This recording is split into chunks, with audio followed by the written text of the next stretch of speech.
Dans la compassion se révèle notre humanité dans ce qu'elle a de plus éclatant.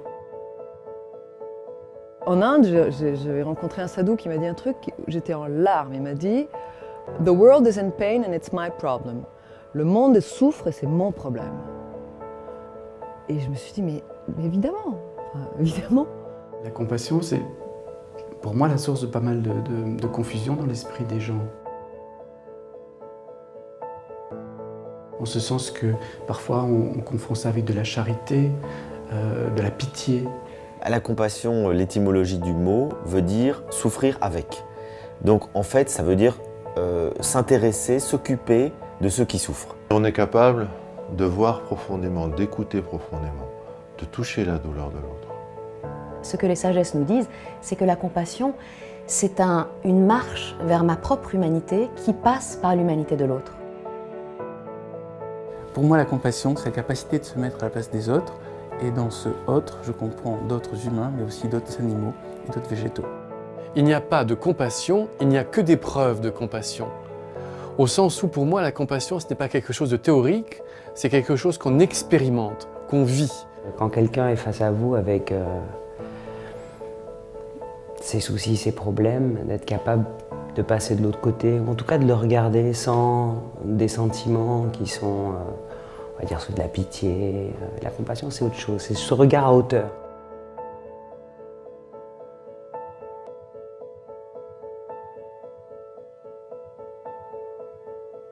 Quand quelqu'un vous parle, qui que ce soit, même si c'est un ennemi ou quelqu'un qui n'est pas d'accord avec vous, c'est un acte de générosité à l'écoute.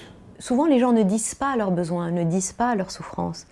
Quand on est à l'écoute, quand on essaye de les faire parler, on se rend compte qu'il y a énormément de souffrance autour de nous et qu'on peut la soulager, ne serait-ce qu'en juste prêtant une oreille. Essayez de ne pas être sans cesse centré sur moi, moi et encore et toujours moi, mais essayez vraiment de voir que les autres existent et que les autres sont aussi des moi qui sont le centre du monde. Et dès le moment où on est réellement en perception des autres, on a naturellement envie de les aider. Ça ne devient pas quelque chose de bien à faire, ça ne devient pas un devoir, ça devient naturel. Et là, c'est vraiment fort. C'est fondamentalement à la fois la possibilité d'un vivre ensemble. On ne peut pas vivre ensemble sans ces valeurs de respect, d'amour, de compassion. Et c'est aussi, je crois, les conditions profondes du bonheur personnel. Parce qu'on ne peut pas être vraiment heureux si on n'est pas dans cette relation d'amour, de respect, de partage, de communion avec les autres. Parce que quand on exerce sa compassion, quand on l'éprouve et qu'on va jusque dans les actes à essayer d'aider l'autre, à le soulager, on sait qu'on va chercher au fond de nous le meilleur de nous-mêmes. Parce que quand on est dans la compassion, on développe envers soi plus de gentillesse, de douceur, de bonté, de tendresse, de chaleur, de sympathie. Donc il y a un lien très fort entre ce que j'appelle l'autocompassion, ce regard de bienveillance qu'on peut porter sur soi-même et surtout sur soi-même blessé, soi-même dysfonctionnant, soi-même perdu. L'idée que soit on s'occupe de moi, soit on s'occupe des autres est une idée fausse. C'est pas du tout ça dont on parle. L'idée c'est est-ce qu'on vit dans une forme de lutte permanente, mais aussi contre soi et contre le monde, ou est-ce qu'on a une perspective compatissante aussi bien envers soi qu'envers le monde?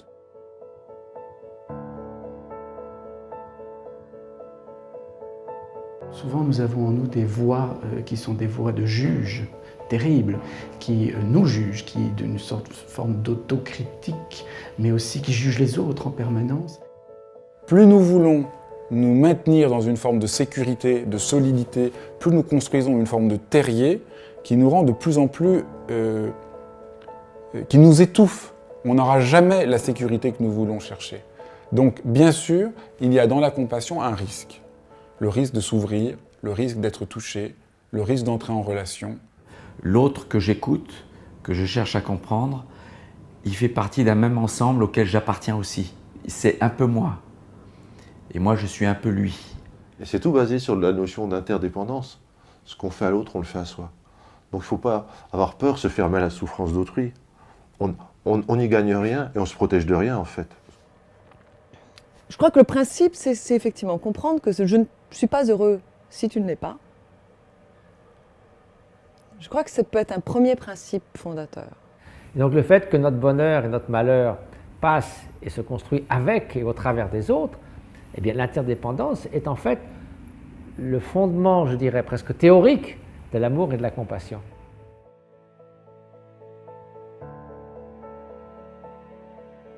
La compassion est un sentiment qui a besoin d'être redéfini, je pense, dans notre monde et exploré.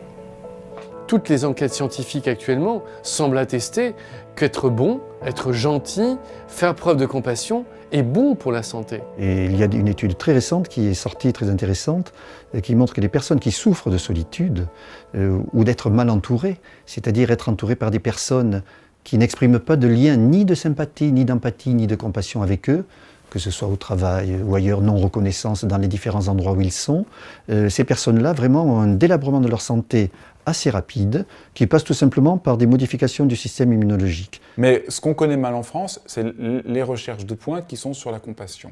Et que la plupart même des méditations qui ont été étudiées sont des méditations sur la compassion. Les fameuses expériences avec Mathieu Ricard, c'était des expériences où Mathieu Ricard développait, générait de la compassion. Lorsque les méditants s'engagent sur cette compassion inconditionnelle, on s'aperçoit qu'il y a une aire du cerveau qu'on appelle l'aire prémotrice, qui est fortement activée et qui indique une sorte de disponibilité à l'action. L'égoïste se referme sur lui-même, il est submergé par ses espoirs et ses craintes, et donc il est vulnérable. Quelqu'un qui est tourné vers l'autre, cette absence de vulnérabilité fait qu'il est disponible pour les autres. La compassion est une idée révolutionnaire aujourd'hui.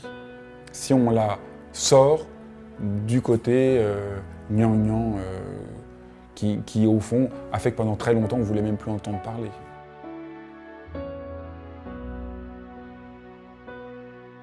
Ce monde plutôt individualiste et matérialiste d'aujourd'hui va évoluer. On ne peut pas le changer du jour au lendemain. Ce qui compte, c'est replacer l'humain au centre de tout ce que l'on fait, dans l'entreprise, dans les associations, dans les relations amicales, familiales, professionnelles. Et je crois que ce qu'on a à redécouvrir, c'est la dimension plus féminine des valeurs qui est autour de la protection de la vie et autour de la compassion.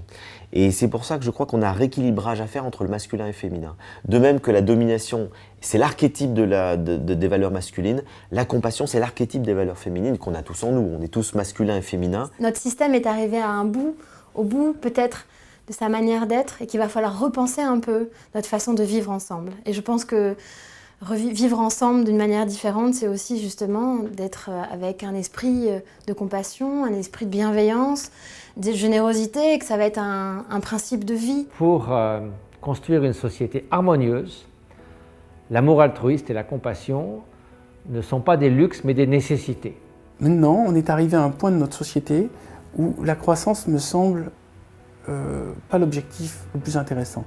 Le plus intéressant, c'est l'harmonie, c'est-à-dire un moment où on ne veut plus envahir l'autre et où on n'a pas peur que l'autre vous envahisse. Si on n'est que dans le rapport de force et dans la domination, on va effectivement vers un monde invivable. Et donc je crois que la compassion qui est présente partout, c'est la vertu principale qu'on a à redécouvrir pour essayer de créer un monde pleinement humain.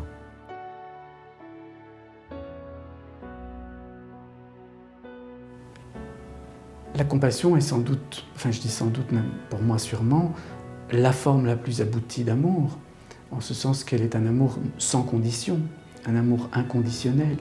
Eh bien, la compassion, pour moi, c'est comme une graine qu'on a tous dans le cœur et qu'on peut choisir ou non d'arroser. Comment arroser la compassion?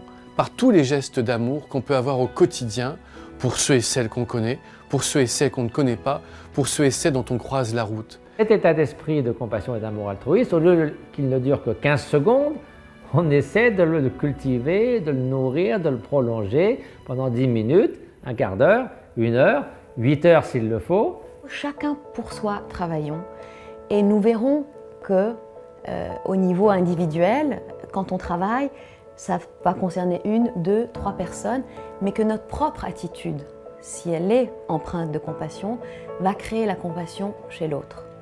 Donc par l'entraînement, vous devenez une personne différente. Ce qui fait que l'amour altruiste et la compassion devienne non pas une seconde nature, mais votre nature première. Ça se met en acte au quotidien dans une attention aux autres. Par exemple, on marche dans la rue, on peut être attentif à une personne, faire un sourire à une personne qui a l'air un peu triste, parler quelques minutes avec un clochard ou un mendiant et pas simplement l'éviter du regard. C'est autour de soi, dans sa famille, auprès de nos proches, à prendre un tout petit peu de temps pour quelqu'un dont on sent qu'il a besoin de parler. De se rappeler qu'un sourire, c'est pas grand-chose, mais ça peut vraiment changer beaucoup, en tout cas, de l'image qu'on peut donner aux autres. Et puis d'être à l'écoute, d'essayer de ralentir un peu la rumeur du monde et puis cette vitesse dans laquelle on vit aujourd'hui. Pour moi, la compassion permet à un individu de faire l'unité de son être par un élément plus grand que lui-même. Et à l'heure actuelle, où on cherche à nous enfermer, bien au contraire, voire à nous opposer, la compassion nous offre un horizon qui nous dépasse et qui permettra de nous réunir.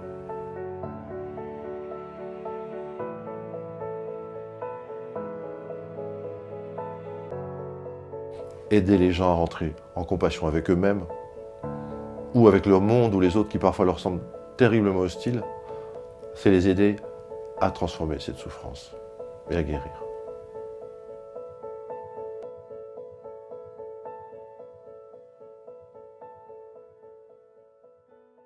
La compassion, c'est certainement la plus belle valeur à développer. C'est un peu comme un ingrédient dans la cuisine. Vous savez, c'est comme si vous mettez quelque chose et tout d'un coup, ça change le goût d'un plat. Plus on est heureux, plus on aura en soi l'énergie, la motivation, la force pour aider les autres. Une souffrance partagée est une souffrance qui s'allège, un bonheur partagé est un bonheur qui décuple. Aller au-delà de nous-mêmes, de se dépasser. Ça m'a appris à être heureuse, en fait. Et ça m'a appris qu'en étant heureuse, je pouvais rendre heureux les gens autour de moi.